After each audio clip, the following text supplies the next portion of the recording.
tutoriyaaliin keenya akkuma itti ufetti jira. Hordoftootaaf jaallattoota miidiyaa Dirree Barnootaa akkam nagaa keessani. Kun tutoriaalii koorsii loojikii yookaan critical thinking irratti afaan keenya afaan Oromoo afaan saba guddaa kanaan isiniif kennamudha. Hamma dhumaatti na faana tura. Tutoriaalii keenya kanaan akka wajjin laal. Logic and language topicii jedhudha jechuudha. Loojikii fi afaan. Egaa hojiin loojikii inni guddaan argumentii gamaggamuudha jennee turre. The primary focus of logic is to evaluate argument jennee turre. Dabalataan ammoo afaan yookaan qooqeega tuuliidha yookaan meeshaa loojikiiti waan ta'eef loojikiin waa'ee afaanii siin qo'ata dabalataan jechuudha. Sababni isaas jechoonni tokko tokko ambiguous wordiin jiru. Kaayyoon afaanii waa lama. Kanaaf afaan yemmuu haasofnu laangujii keessatti yemmuu haasofnu jechoota fayyadamna waan ta'eef waa'ee jechoota kanaa sirriitti qo'achuu qabaanna jechuudha. Loojikiin kanaafi waa'ee afaanii kan isa gashu. Well, function of language.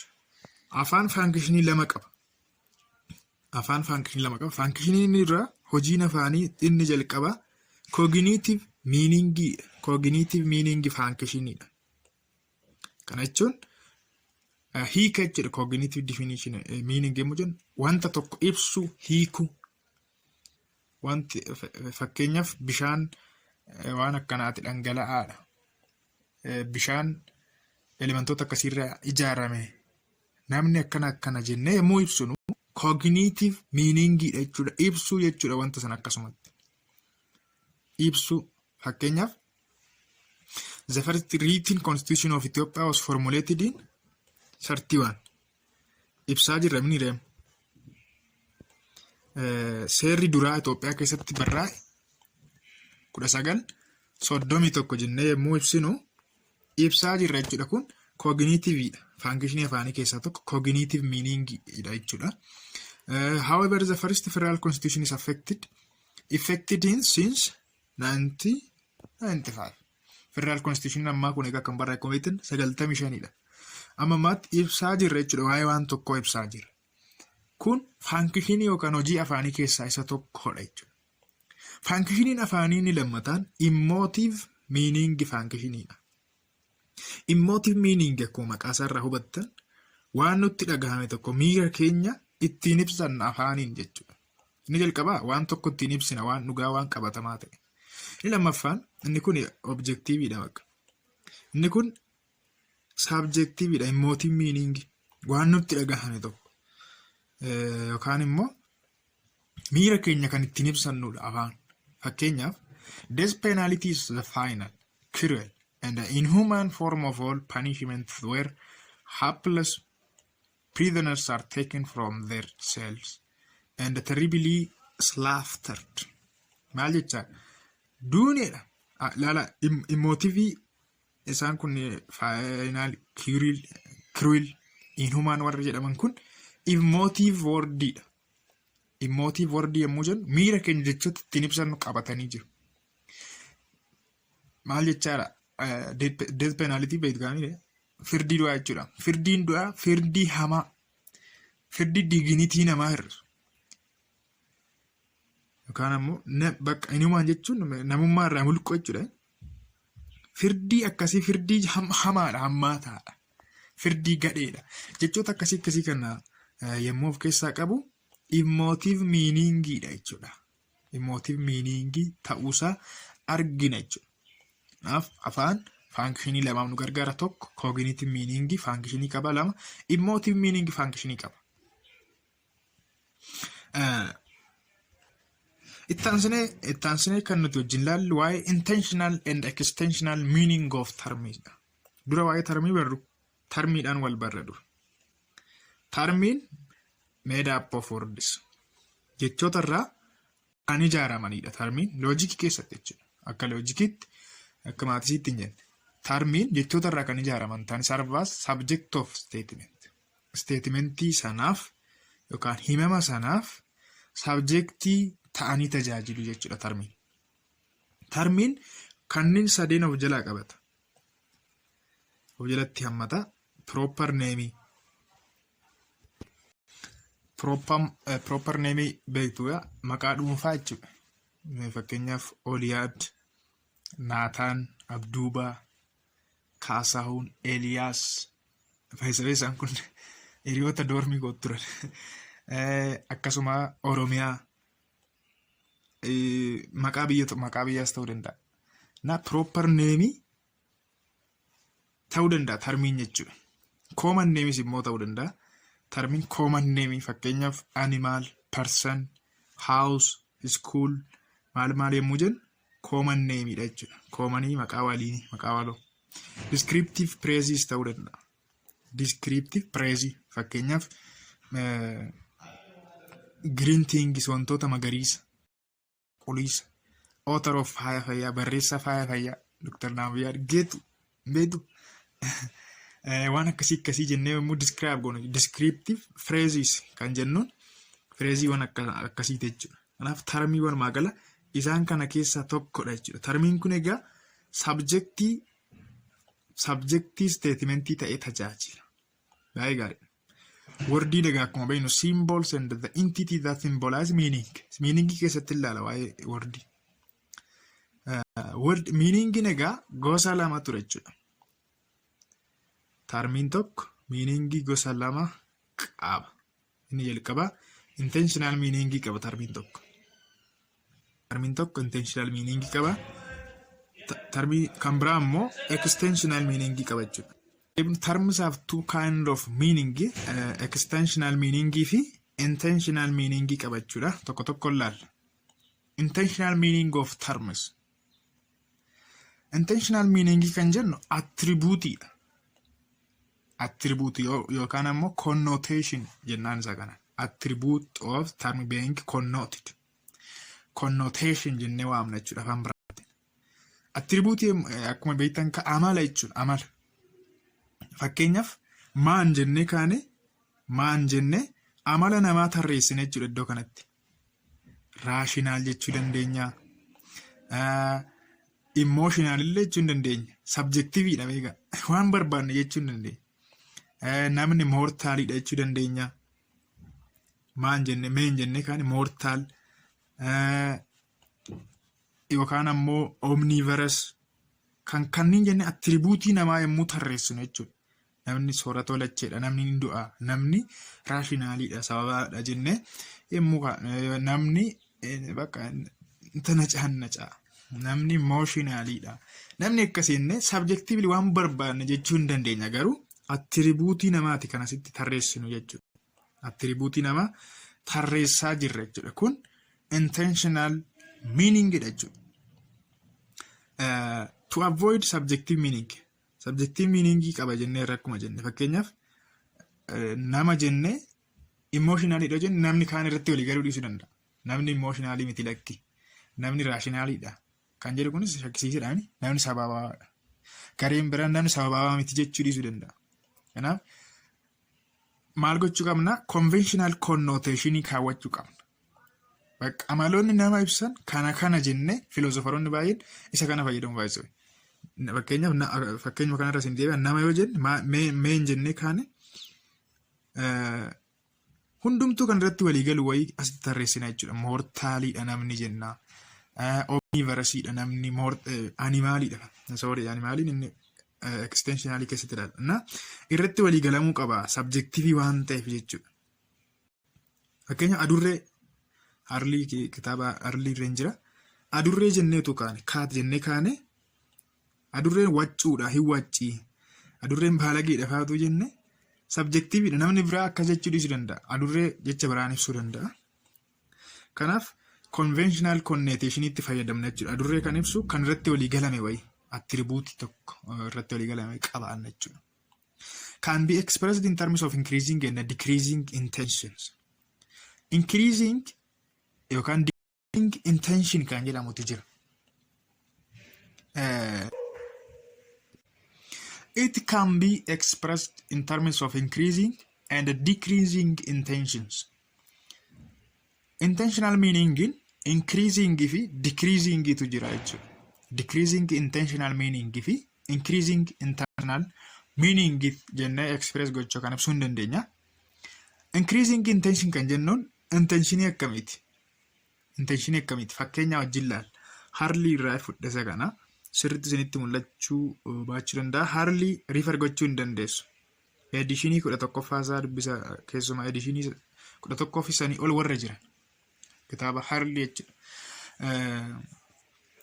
Increasing intention kan jennuun each term in the series connotes more attributes than the one preceding it.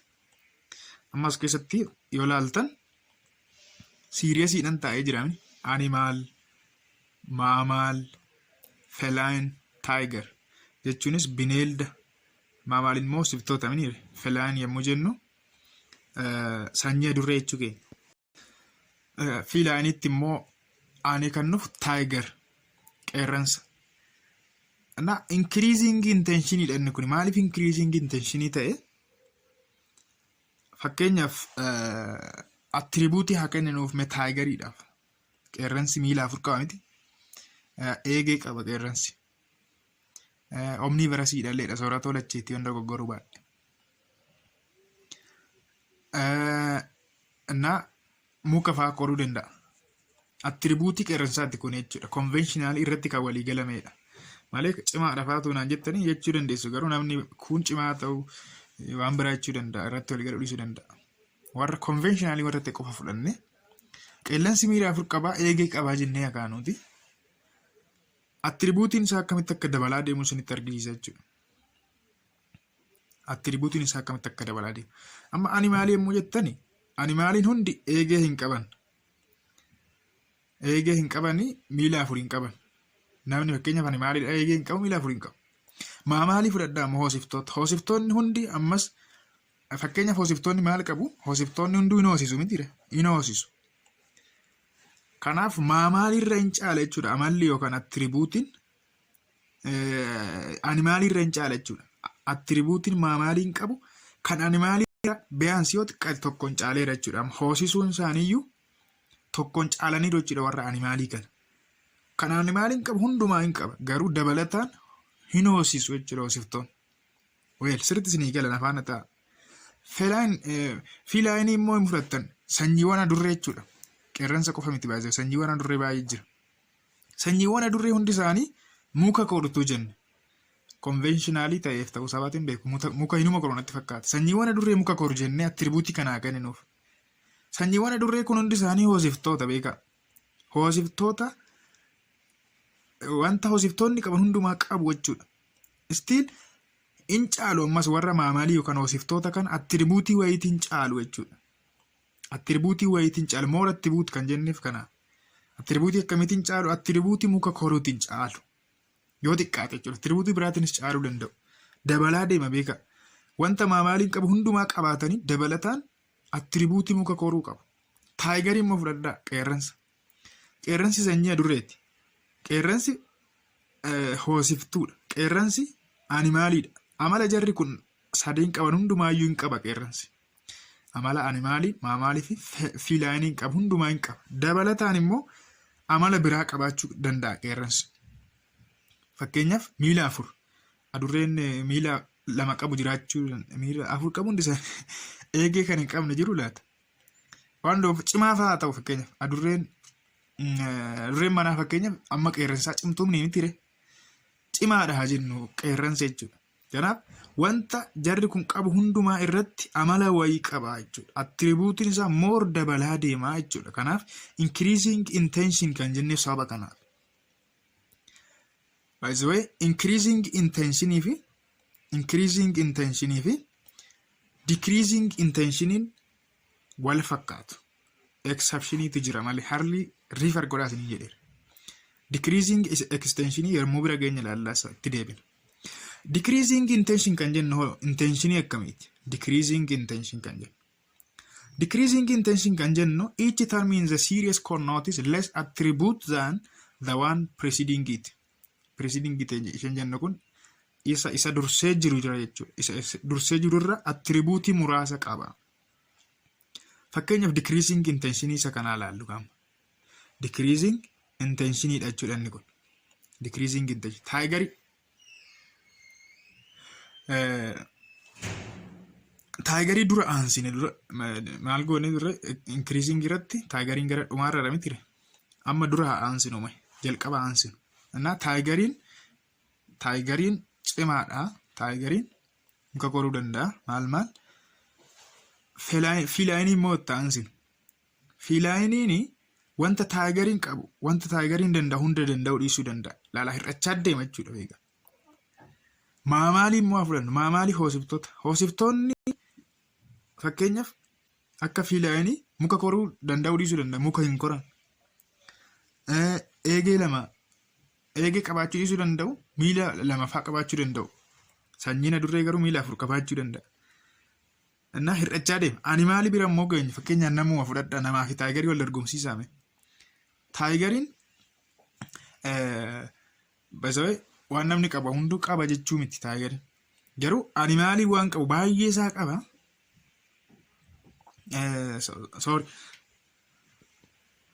Preceding ta'e jennee fakkeenyaaf mee namaa fi animaalii keessa naa fudhanne jechuudha. Namaa fi maamaalii wal biraa qabu. Gartanii maamaaliin noosisaa namni animaalii hundi noosisu. Animaalii noosifne jira. Animaalii waan baay'eef keessa qabatanii bineelda yommuu jennu. Bineelda keessa kan noosisu maamaalii qofa waan ta'eef. Kanaaf maamaalii kanatu attribuutii baay'ee qaba jechuudha animaaliirra. Decreasing intentioniin waan akka kanaati jechuudha. As deebinee lallabooda waa'ee extensionii yommuu haasa'u. Well, extensional or denotative meaning of terms. Meaning termii lammaffaan type kamiiti jechuudha. Extensional meaning jechuudha. Yookaan denotative meaning jechuu ni dandeenya. Inni kun immoo membarii mul'isa. Membarii nutti argisiisa. Refers to the member that the term denotes remains the same to all but impiti qaba exception illee qaba jechuudha. Maal jechuu keenya membarii argisiisaa jira. Membarii isaatiin ibsina. Inni sun intention yoo ta'e attribuutiidhaan ibsinaa jenneerra. Attribuutii. Isa kana immoo membariidhaan ibsina. Membariidhaan. Inni kun subjectividha. Remains the same yommuu jennu subjectividha beekaa. Objectividha. Intentional meaning immoo subjectividha. Vary from person to person namatti adda adda. Inni kun garuu objectividha jechuudha. Dhaabbata. Fakkeenyaan ilaalla. May be changed with the passage of time. Yeroo sana empty or null extension jedhama jechuudha. Null extensionii akkamitti yommuu jettan passage of time yeroon kan irra darbe wayi. Fakkeenyaaf otoo akkas jenne prime ministers amma maaliin ibsina jenneerra membariidhaan ibsina mire. Prime ministers of Ethiopia jenne Mallas Zeenaawiitu jenne kun null or empty extensionidha jechuudha. Yeroon darbeera gaarra. Membarii sana keessa baheera otoo mallas du'eera. Lubbuunsaa moo jannata dhaqxe. Makkuma fedhaadha kun inni huga. Passage of time keessa baduu danda'a. Duwwaa ta'uu danda'a. Fakkeenyaaf daayinosarasii fudhadhaa. Daayinosaras jenne animaalutu jenne daayinosarasiin impitiidha jechuudha. Amma kun extensioniin kun impitiidha jechuudha. Daayinosarasiin badeera addunyaarraa waan ta'eef. Passage of time keessa impitii ta'uu danda'u. Can be expressed in terms of decreasing and increasing extension. Akkuma sila jenne as keessatti sin jiraata jechuudha. Garuu as keessatti attribuutiitu hin taane kan laallu membariidha jechuudha. Membariidha. Increasing extension kan jennu extensionii akkamiiti? Each term in the series denotes more members than the one preceding it. Isa dura jirurraa membarii baay'ee membarii dabalataa qaba yoo ta'e asumaan alaala. Asuma keessatti increasing extensioniin laala tiger feline mammal animal extensioniin kun amma dabalaa deema jechuudha. Akkamitti dabalaa deema? Membariidhaan ibsina mitire. Tiger yommuu jennu gosoonni tigeriin jiru tigerii ma qofaa isaa irra. Feline yommuu jennu ammoo baay'achaa deema jechuudha miseensi. Laala guddachaa deema. Gosoota Dirree hundumaadha malee waa'ee taayigarii qofa miti jechuudha. Fiilaayinii irra yommuu geenyu immoo. Maamaalii yommuu jennu immoo taayigariis dabalatee hoosiftoota kaanis dabalatee hunduma isaa of keessatti hammata dabalaa deema ammas. Kanaaf tarmiin fiilaayiniin kun taayigarii kanarraa miseensa baay'ee qaba jechuudha. Isa dursee dhufe kanarra miseensa baay'ee qaba. Animaalii bira yommuu geenyu immoo miseensa baay'ee qaba. Kana hundumaa caalaa miseensa baay'ee qaba. Fakkeenyaaf animaalii jennu walumaa galatti bineeldi hundinuu jechuudha. Bineeldi hundumaa dachii kanarra jiru. Kanaaf taayigariidha wal bira qabdanii baay'ee adda addummaa qabu. Even maamaaliidhaan iyyuu. Maamaaliidha moo animaaliitirra miseensa baay'ee qabu. Animaalii yoo jenne bineelda hundumaa of keessatti hammata. Maamaalii yoo jettan immoo bineelda hoosiftoota qofa of keessatti hammata. Kanaaf increase ta'aa deema meembariin isaa jechuudha. Well, decreasing extension kan jennu immoo extensionii akkamiiti? Each term in the series denotes less members than one preceding it. Membariin itti aanee dhufu seeriesii kana keessatti jechuudha. Fakkeenyaaf animaal, maamaal, fiilaayini, taayigar jedhee deemanii seeriesiin isaa akkas. Each term in the series denotes less memberii xiqqaa qaba jechuudha. Termiin itti aanee dhufu. Isa dura jirurra membarii xiqqaa qabaa jechuudha. Fakkeenyaaf animaal jennee kaane maamaalitu jenne hir'ataa deema jechuudha. Extensionii yookaan membariin keenya hir'ataa deema. Animaalii jenne bineelda hundumaa of keessaa qaba. Maamaalii yoo jenne immoo bineelda muraasa warra hoosiftoota ta'an qofa of keessaa qaba. Kanaaf hir'ataa deema. Fiilaayini yommuu jenne immoo gosoota Dirreeti. Hoosiftoota irrayyuu hir'achaa dhufe jechuudha. Taayigar yommuu jenne egaa qeerransoota. Qeerransoonni immoo baay'ee xiqqoodha jechuudha. Fiilaayiniirra, maamaaliirra, animaaliirra. Kanaaf asii achi hir'ataa deema. Decreasing extension kan jennu isa akkasiiti meembariidha jechuudha. Intensional meaning determines extensional meaning of terms. Ishee kana qabadha. True false irratti dhufuu dandeessa. Annan yaadadha yeroo nu baran true false irratti nu dhufe. Intentional meaning determines extensional meaning of terms. Well.